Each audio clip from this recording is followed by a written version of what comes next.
वनस्पति के प्रकार पढ़ेंगे। सबसे पहले हमारा है उष्णकटिबंधीय सदाबहार वन। उष्णकटिबंधीय सदाबहार वन देखो 5 टाइप के हैं। उष्णकटिबंधीय सदाबहार वन, उष्णकटिबंधीय पर्णपाती वन, उष्णकटिबंधीय कटीले वन, झाड़ियां भी बोल सकते हैं इनको, और पर्वतीय वन और मैंग्रोव। सबसे पहले हम क्या पढ़ेंगे? उष्णकटिबंधीय सदाबहार वन, या इनको हम उष्णकटिबंधीय वर्षा वन भी बोलते हैं, क्योंकि यहाँ पे वर्षा जो है बहुत ज्यादा मात्रा में होती है। तो उन क्षेत्रों में भली भांति विकसित है। ये जो है ये वन कहाँ पे पाए जाते हैं? ये आप देख सकते हैं कि इसके पहचान है कि ये वन कहाँ पाए जाते हैं।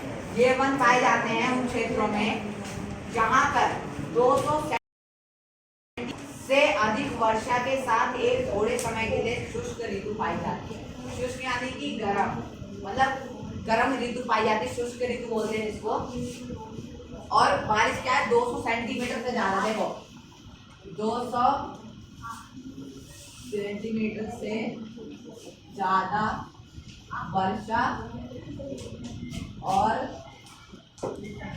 शुष्क ऋतु थोड़े समय के लिए, ठीक है।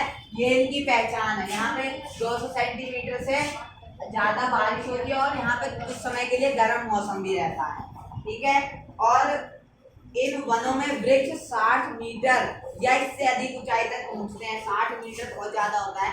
1 मीटर बराबर 100 सेंटीमीटर। और ऐसे 60 मीटर जो वृक्षों की लंबाई होती है, यानी कि जो पेड़ों की लंबाई होती है, वो क्या होती है? 60 सेंटीमीटर से 60 मीटर से ज्यादा होती है, मतलब 60 मीटर या उससे ज्यादा होती है, ठीक है। अब क्या है? यह वन साल भर हरे भरे रहते हैं, मतलब ऐसा नहीं होता कि जब पतझड़ का टाइम आता है तो ये सूख जाते हैं। ये हमेशा हरे भरे रहते हैं।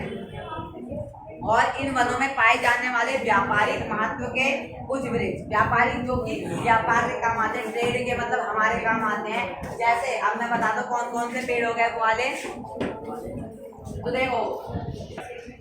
देखो उष्णकटिबंधीय सदाबहार वन में क्या बताया मैंने कि पेड़ों की लंबाई 60 मीटर या उससे अधिक होती है। और यहाँ पर पाए जाने वाले कुछ पेड़, जैसे कि आपको एग्जाम्पल आ सकता है कि उष्णकटिबंधीय सदाबहार वन के इन्हीं 2 पेड़ों के नाम लिखिए। तो उन पेड़ों का नाम हम यहाँ पे लिख सकते हैं कि रबड़ का पेड़ हो गया है, जिससे रबड़ बनती है। और दूसरा क्या हो गया? सिंकोना। ये दो मेन है, ये दो आप लिख लो, ठीक है। अगर आपके पेपर में आता है कि सदाबहार वन के किसी एक पेड़ का नाम बताओ या 2 पेड़ का, तो आप इन पेड़ों का नाम बता सकते हो। किसका पेड़? रबड़ का पेड़ और सिंगोना का पेड़, ठीक है।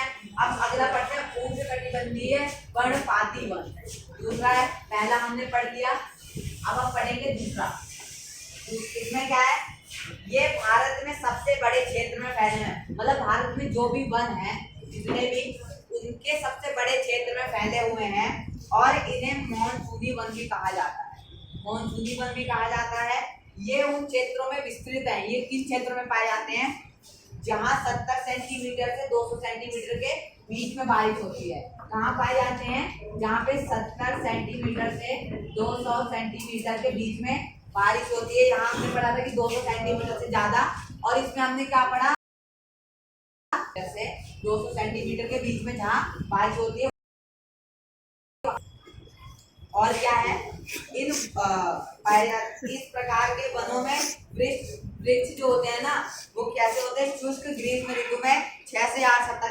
अच्छा, ये जो पर्णपाती वन है, इसमें जो वृक्ष होते हैं वो 6 से 7 हफ्ते के लिए अपने, देखिए तो क्या है कि इसके जो पत्ते हैं वो लगभग, हमने इसमें पहले पढ़ा था कि जो उसके पत्ते हैं वो हमेशा हरे भरे रहते हैं वो पेड़, लेकिन जो इसके पत्ते हैं वो 6 से 8 महीने हफ्ते के लिए अपने जो पत्ते हैं उनको गिरा देते हैं। यानी कि इनका एक पतझड़ का टाइम होता है लगभग 1 से 1.5 महीने का, 6 से 8 हफ्ते के लिए। उसमें क्या करते हैं? ये अपने पत्तों क्या करते हैं? गिरा देते हैं।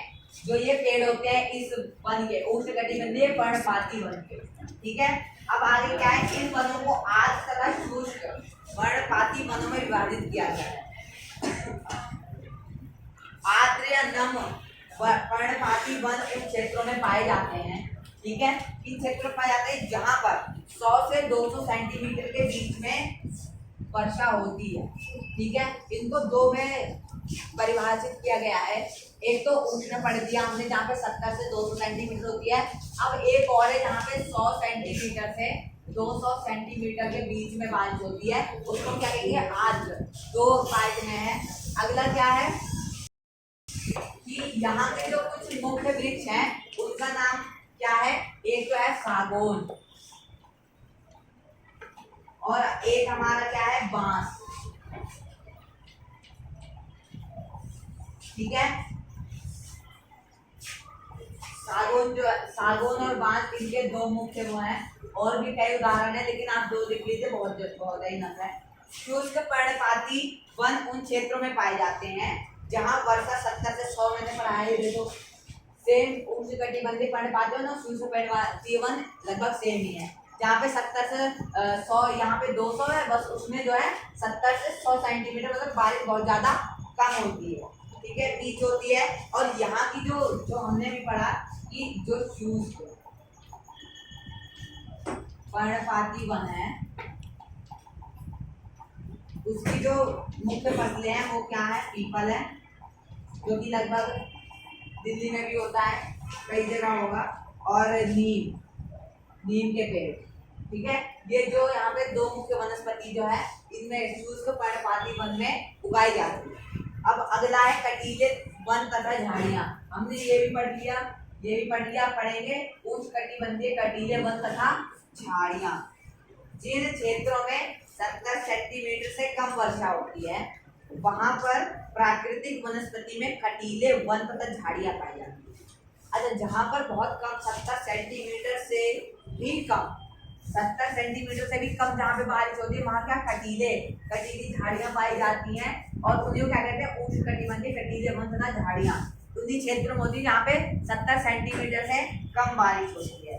और ये कौन कौन से क्षेत्र हैं, अब नाम लिख दीजिए कि जहाँ ये कटीले वन, एक तो हमारा राजस्थान और एक है हमारा गुजरात। दो जगह जो है इस प्रकार की वनस्पति पाई जाती है, राजस्थान और गुजरात में। और यहाँ पे कटीली वनस्पति पाई जाती है, जैसे मैंने आपको एग्जांपल दिया, कैक्टस का एग्जांपल दे दिया, एलोवेरा भी हो जाता है। तो दो एग्जांपल बहुत है। और यहाँ पे और भी मैं एक दो एग्जांपल आपको बताता हूँ, जैसे हो गया हमारा खजूर, ठीक है, यूफोरबिया तथा नागफनी होगी। ऐसे उसके पत्ते ऐसे होते हैं जैसे सांप होता है, ऐसे अपना फन करके खड़ा हो जाता है ना, सेम उसी तरह उसके पत्ते होते हैं, इसलिए उसको नागफनी कहा जाता है। और ये यहाँ की मुख्य पादप प्रजातियां यानी कि यहाँ के मुख्य क्या है, खजूर हो गया, नागफनी हो गई, जैसे आदि। ठीक है, अब इन क्षेत्र वनों के वृक्ष बिखरे हुए होते हैं, बिखरे यानी कि इधर उधर होते हैं, कटीली झाड़ियाँ होती हैं छोटी छोटी, और इनकी जड़ें लंबी तथा जल की तलाश में चारों फैली होती है। मैंने बताया इनकी जड़ें जो होती है वो कई नीचे होती हैं जमीन के, जैसे कि कैक्टस हो गया, कैक्टस की जो जड़ें होती है वो बहुत ज्यादा नीचे होती हैं और ये पानी, ये पेड़ के बहुत अंदर से जो है वो नमी को एब्जॉर्ब कर लेती है, जिसका ये क्या है, हरे भरे रहते हैं। अब अगला, और अब आएंगे हम पर्वतीय वन। पर्वतीय वन को 3 प्रकार की श्रेणी में बांटा गया है। तो देखो, पर्वतीय वन को 3 प्रकार के वनों में बांटा गया है। सबसे और इनको किस प्रकार से बांटा गया, इनके लैटिट्यूड के हिसाब से, मतलब इनकी ऊंचाई के हिसाब से। देखो 3 प्रकार के, मैं इनका नाम लिख देता हूँ। पहला जो है उसको हम कहते हैं शीतोष्ण कटिबंधीय वन। ठीक है, क्या कहते हैं, शीतोष्ण, आर्द्र शीतोष्ण कटिबंधीय वन पर्वतीय वन का है। आर्द्र शीतोष्ण कटिबंधीय। और दूसरा क्या है, दूसरा है हमारा शंकुधारी वन। क्या है, शंकुधारी वन। और तीसरा जो है वो है हमारा शीतोष्ण कटिबंधीय। तो देखो तीसरा है हमारा, पहले में हमने लिखा था आर्द्र शीतोष्ण कटिबंधीय वन, और ये क्या है, शीतोष्ण कटिबंधीय वन। ठीक है, अब हम इनके बारे में पढ़ते हैं। ये जो है इनकी ऊंचाई का देखो, मेन बात है पर्वतीय वन के वो है 3 प्रकार के होते हैं पर्वतीय वन। तो पर्वत पे ही होंगे और पर्वत कहाँ के ऊंचाई पर होते हैं। ठीक है, तो ये जो है ये 1000 मीटर से लेकर 2000 मीटर के बीच में होते हैं। इसके 1000 से लेकर 2000 मीटर की ऊंचाई पर होते हैं। जो शंकुधारी होते हैं वो होते हैं 1500 मीटर से लेकर 3000, यानी कि इससे लगभग 1000 मीटर ऊपर होते हैं। और जो ये होते हैं हमारे शीतोष्ण कटिबंधीय वन होते हैं, ये 3600 मीटर से ऊपर, यानी कि 3600 मीटर और उससे ऊपर ऊपर के जो भी इलाके होते हैं वो इसके अंदर आते हैं। जो 1000 से 2000 मीटर के बीच में इलाके होते हैं वो उसके अंदर आते हैं। और जो 1500 से 3000 मीटर के बीच होते हैं वो इसके शंकुधारी के अंदर आते हैं। और जो 3600 से उसके ऊपर होते हैं वो शीतोष्ण कटिबंधीय के अंदर में आते हैं। ठीक है, अब हम थोड़ा सा इसके बारे में पढ़ लेते हैं कि इनमें चौड़ी पत्ती वाले और तो देखो, और जो दूसरा है ये जो है ये देवदार के बादाम सुने आपने, जो पहाड़ी इलाकों में होते हैं उनके लिए फेमस है कौन सा, शंकुधारी। और जो तीसरा है वो कहाँ पे, मैदानों का स्थान वनस्पति, जो अल्पाइन वनस्पति होती है वो होती है इन इलाकों में। ठीक है, अब हम पढ़ेंगे मैंग्रोव वन। ये हमने सारे पढ़ लिए। अब हम पढ़ेंगे ये मैंग्रोव वन। मैंग्रोव वन क्या होते हैं, यह वनस्पति तटवर्तीय क्षेत्र, तटवर्ती यानी कोस्टल एरिया, जैसे कि हमने पढ़ा था कि ये मान लो हमारा भारत है।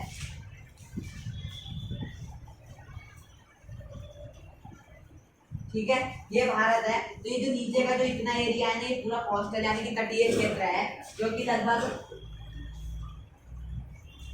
इतने किलोमीटर का है। और जो भारत की पूरी लाइन है वो है 15,600। ठीक है, इतने किलोमीटर की है। तो ये जो इतना एरिया है यहाँ से यहाँ तक का ये पूरा क्या है, तटीय है, यानी कि इनके बगल क्या है, समुद्र है। और जो मैंग्रोव वन है वो उन्हीं एरिया यानी कि तटीय एरिया पर पाए जाते हैं।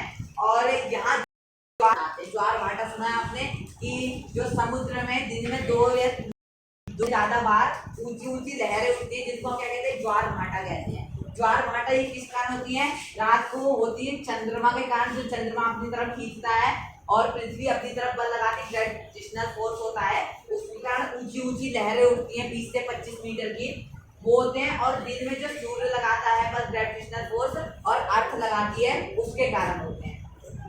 अब क्या है, घने मैंग्रोव वन एक प्रकार की वनस्पति है जिसमें पौधों की जो जड़ें हैं वो पानी में डूबी रहती है। ठीक है, पानी में कैसे डूबी रहती है, मान लो ये एक पौधा है, इसकी जो ये जड़ें हैं ये कहाँ है, पानी में डूब रही है, क्योंकि तटीय क्षेत्र के नजदीक है, इसलिए इसकी जो जड़ें हैं वो पानी में डूबी रहती है। नदियों के डेल्टा भाग में वनस्पति मिलती है। डेल्टा यानी कि जो दो नदियों के बीच का भाग होता है, यानी कि मान लो एक ये नदी जा रही है, एक ये नदी जा रही है, और बीच में ये इतनी जमीन है, बोलते हैं हम, जैसे समुद्र बोलते हैं टापू, तो नदियों के बीच में जो होता है इसको हम बोलते हैं डेल्टा। डेल्टा पे जो वनस्पति पाई जाती है वो क्या होती है, मैंग्रोव वनस्पति होती है। और जो डेल्टा हमारे मतलब भारत में सबसे प्रसिद्ध है सुंदरवन डेल्टा है, उस पर भी मैंग्रोव वनस्पति ही पाई जाती है। इसमें कौन कौन से पेड़ होते हैं, एक तो नारियल का पेड़ होता है, एक क्या होता है, सुंदरी वृक्ष और नारियल का पेड़, ताड़ क्योड़ा भी होता है, और एंगार का पेड़ भी होता है। लेकिन ये दोनों इजी नाम है कि सुंदरी वृक्ष और नारियल का पेड़ इजी नाम है, इनको आप याद कर सकते हो। अब हम पढ़ेंगे वन्य प्राणी वनस्पति, हमने पूरा पढ़ लिया, अच्छे से आई होगा, आपको समझ आ गया होगा। एंड हम पढ़ेंगे वन्य प्राणी, ये ज्यादा बड़ा नहीं है, यही बड़ा था थोड़ा सा, और वन्य प्राणी वाले ज्यादा बड़ा नहीं, क्योंकि इसमें जियो के बारे में बताया हुआ है, इतना तो डिटेल में नहीं है। तो देखो, देश में लगभग 2000 से अधिक पक्षियों की प्रजाति पाई जाती है। मैंने आपको शुरू में बताया था कि हमारे देश में 90,000 से अधिक जो है वो कितने हैं, जानवर की प्रजातियां हैं, जानवर हैं। लेकिन जो पक्षियों की प्रजातियां हैं वो लगभग 2000 से, पक्षियों की प्रजातियां हैं जो वो 2000 है, मतलब लगभग 2000। यह कुल विश्व का 13%, मतलब पूरे विश्व में जितने प्रकार की पक्षी पाए जाते हैं उसकी 13% प्रजाति केवल भारत में ही पाई जाती है। पक्षियों की कितनी 13% जो प्रजाति है वो केवल भारत में पाई जाती है पूरे विश्व के मुकाबले। और यहाँ मछलियों की 2546 यानी कि 2546 प्रकार की मछलियां पाई जाती हैं।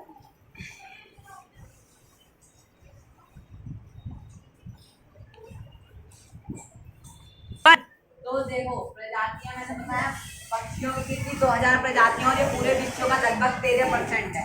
मछलियां कितने प्रकार की हैं 2546 प्रकार की जो कि पूरे विश्व का 12% है। और भारत में सुरक्षा जीव अधिनियम सन 1972 में लागू हुआ जिसमें जो जानवर थे उनके शिकार और पक्षियों के शिकार पर रोक लगाई गई क्योंकि ऐसे कई जानवर थे जो विलुप्त हो गए जैसे कि टाइगर है, उन कई कम संख्या में टाइगर बचे हैं। अब सरकार ने क्या क्या कदम उठाए जानवरों की बचाने के लिए। पहले तो 18 से ज़्यादा जो है वो बनाए, जैसे हमारा सुंदरबन नेशनल पार्क है गुजरात में, ऐसे ही 18 पार्क बनाए जहाँ पे जानवरों का शिकार बंद किया गया और वहाँ पे जानवर ऐसे रह सके। 1972 में पेड़ों की कटाई पर रोक लगाई और उसके लिए नियम बनाए।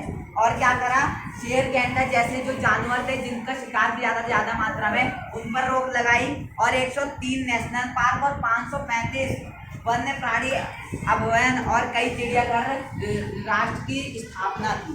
ठीक है, और यही था आज के चैप्टर में। जीवा का काफी छोटा था, प्राकृतिक वनस्पति वाला भी बड़ा था। आई होप आपको समझ आ गया होगा। मिलते हैं किसी नेक्स्ट वीडियो में, तब तक के बाद जय हिंद जय भारत।